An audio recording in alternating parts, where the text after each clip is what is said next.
Hello and welcome to My Daily Trivia. I'm your host, Danny. Today is Wednesday, November 1st, and I hope that you are having a wonderful day. Happy November, everybody. I hope you had a good October. Hope you had a good Halloween, by the way. Now, if this is your first time listening, I want to say welcome. My Daily Trivia is a 10-round quiz show with no specific themes, no specific topics, and no specific categories. But we are bringing you a new episode every day, Monday through Friday, and each day gets a little bit harder. So, of course, today's Wednesday, which means it's right down the middle of the road. It is the Goldilocks day. It's not too hard. It's not too easy. No, it might be just right for you. But if it's not just right for you, if this episode's a little bit too challenging, well, I think you should listen to the rest of the episodes this week. You might have a good time. You might have a good time Thursday, Friday. Now, on the other hand, if this episode is a little bit too simple, well, you can tune in tomorrow because tomorrow is going to be a little bit harder. Now, without any further delay, let's get into today's round of questions with question number 1. In the NATO phonetic alphabet, what word is used to represent the letter B?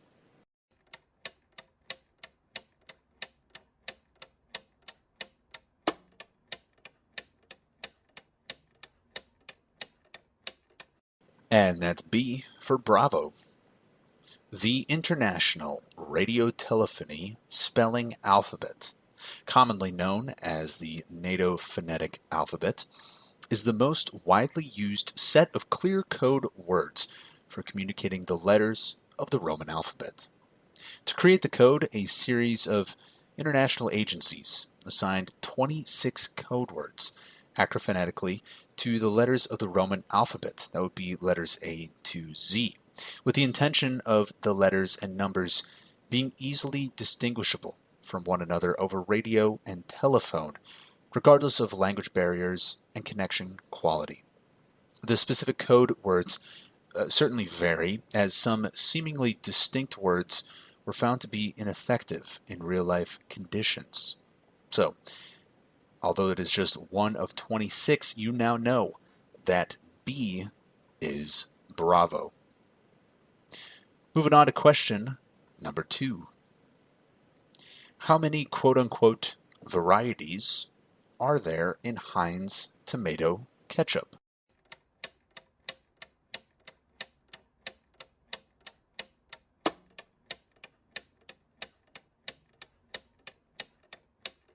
And there are quote-unquote 57 varieties. Heinz 57 is a synecdoche of the historical advertising slogan 57 Varieties by the H.J. Heinz Company, located in Pittsburgh, Pennsylvania, United States. It was developed from the marketing campaign that told customers about the numerous products available from the Heinz Company. In fact, there were not 57. They simply selected that number because 5 was Henry J. Heinz's lucky number and 7 was his wife's lucky number. So they went out saying that there were 57 varieties. This ended up turning into Heinz 57, which you may know is its own sauce at this point now, Heinz 57. So in any case, if you knew how many varieties there were with 57, you're actually incorrect. I'm not sure how many there are, but apparently 57 is not the accurate number. In any case, moving on to question number 3. Who provided the voice of Groot in the Guardians of the Galaxy movies?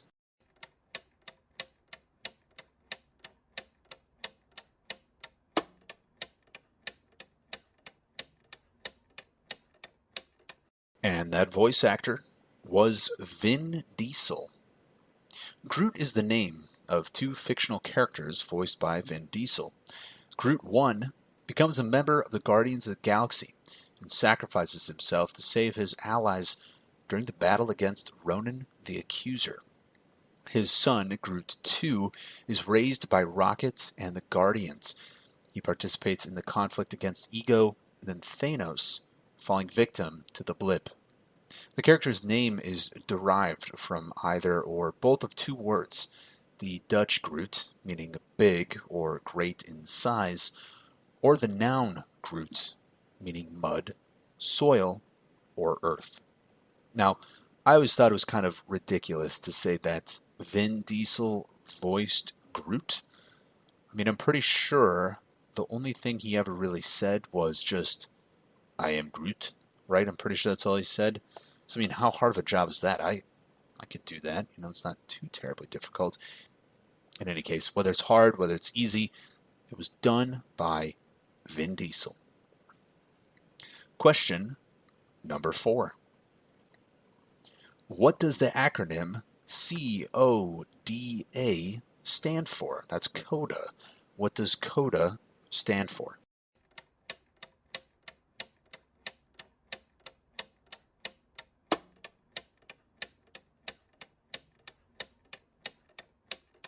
And CODA stands for a child of deaf adults. So C, child, O of D, deaf, A, adult. A child of deaf adult, often known as the acronym CODA, is a person who is raised by one or more deaf parent or legal guardians. 90% of children born to deaf adults can actually hear normally, resulting in a significant and widespread community of CODAs around the world. Although whether the child is hearing, deaf, or hard of hearing has no effect on the definition.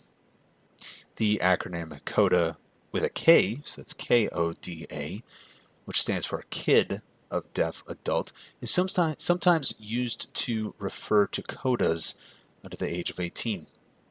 The term was coined by Millie Brothers, who also founded the organization CODA, which serves as a resource and a center of community for children of deaf adults as an oral and sign language and bicultural identifying with both deaf and hearing cultures.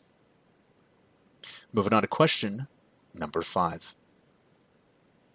Where were the Declaration of Independence, the Constitution, and the Bill of Rights stored during World War II?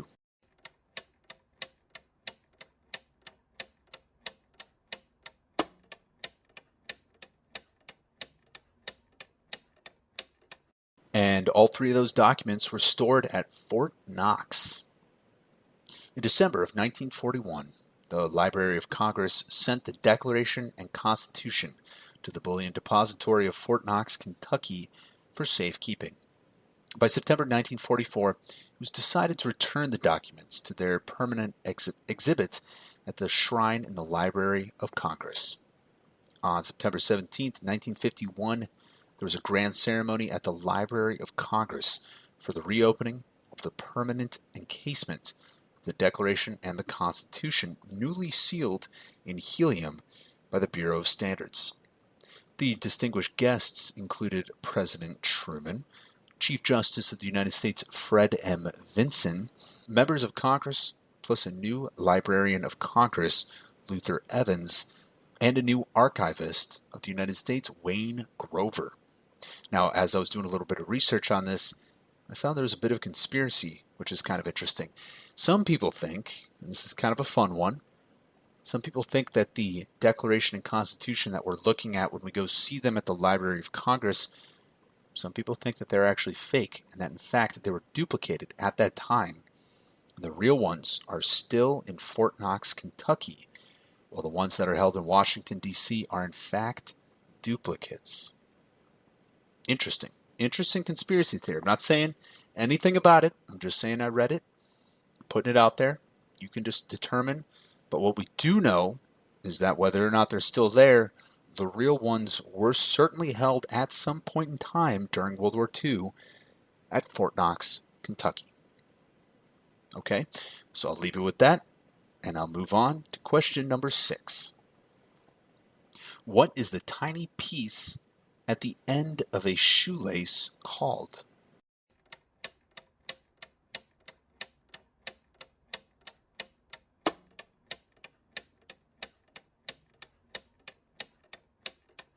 And that little thing at the end of a shoelace is called an aglet. That's A-G-L-E-T. An aglet is a small sheath, often made of plastic or metal, attached at the end of a shoelace, a cord, or a drawstring. An aglet keeps the fibers of the lace or cord from unraveling. Its firmness and narrow profile make it easier to hold and easier to feed through eyelets, lugs, or other lacing guides. The word aglet and its variant aglet come from Middle French and Old French word for aiguillette, the diminutive of aiguille, meaning needle or pin. So, next time you're tying your shoes and you have that funny little plastic or metal piece right there, just know that that is called an aglet. Question number 7. Pocahontas was baptized and given what English name?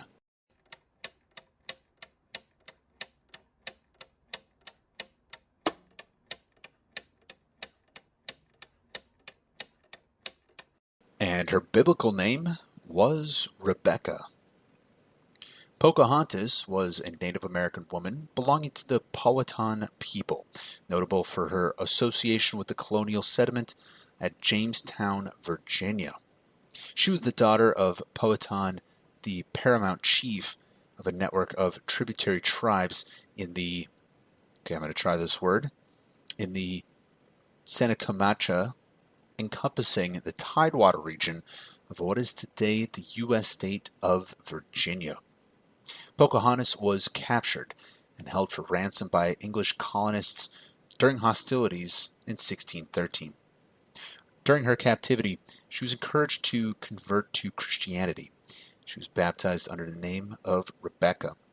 She then married the tobacco planter John Rolfe in April of 1614 at the age of about 17 or 18 years old, and she bore their son, Thomas Rolfe, in January of 1615. A little bit different from the Pocahontas Disney movie that I remember. I don't remember her ever being called Rebecca, but evidently that was her baptism and English name was Rebecca. Moving on to question number 8. What was the original purpose of the tiny pocket that is found in blue jeans?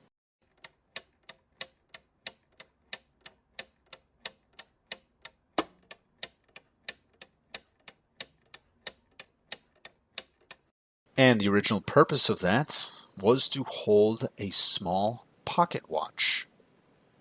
As designed by Levi Strauss and Jacob Davis in 1873 as a feature of the original waist overalls, as they were called back then, the small pocket was intended to hold a watch. Though the design by Strauss and Davis for, quote, improvement in fastening pocket openings, end quote, that was patented in 1873, included a version of this pocket. The small pocket, as we know it today, was not an element of the blue jeans mass-produced by Levi Strauss and Company until the 1890s, when the target buyers for the work trousers were carpenters, railroad workers, farmers, and miners. Hence the gold nuggets. That's often the myth behind it, is that it was made to hold gold nuggets for the miners, but that's actually not true. Now, of course, today the small pocket remains a feature of all kinds of different jeans. It's a vestige of a time when jeans were strictly casual pants. Now, fun fact, these tiny pockets were superfluous on suit pants because suit jackets had inside pockets for their watches. So this is why you only see them on jeans or casual pants and not on suit pants. It was never part of that fashion. Moving on to question number 9. What does the acronym SPF in sunscreen stand for?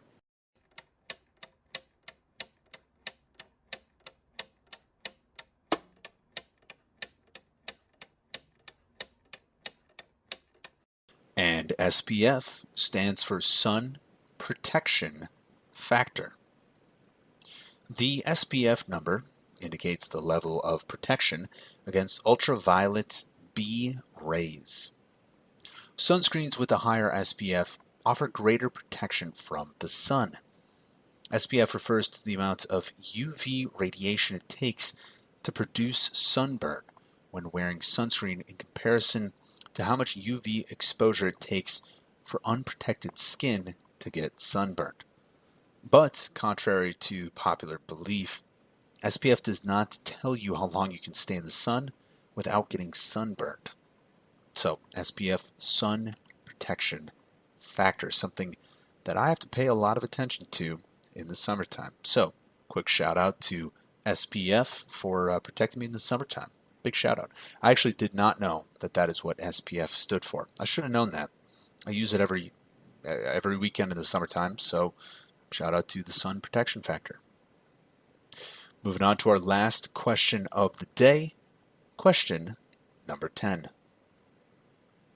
In the Catholic Church, the Bishop of Rome is a title more commonly known as what?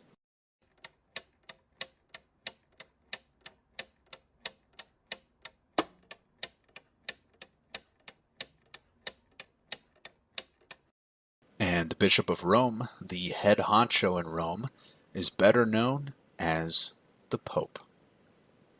The Pope, also known as the Supreme Pontiff, the Roman Pontiff or Sovereign Pontiff, is the Bishop of Rome, the head of the worldwide Catholic Church, and has also served as the head of the state or sovereign of the Papal States, and later the Vatican City, since the 8th century. From a Catholic viewpoint, the primacy of the Bishop of Rome is largely derived from his role as the apostolic successor to St. Peter, to whom primacy was conferred by Jesus, who gave Peter the keys of heaven and the powers of, quote, binding and loosing, end quote, naming him the rock upon which the church would be built. Now, the current Pope is Francis, who was elected on the 13th of March, 2013. So, the Pope, also known as the Bishop of Rome. So that will conclude this round of My Daily Trivia. I want to thank you all for listening. Now, if you found this episode to be a bit too hard, I think you should check in tomorrow. If you found this episode to be a bit too easy, you should also check in tomorrow. I want to encourage all of you to tell your friends, tell your family about our show here at My Daily Trivia. I want to thank all of you for listening to the show. I'm your host, Danny, and I will see all of you tomorrow.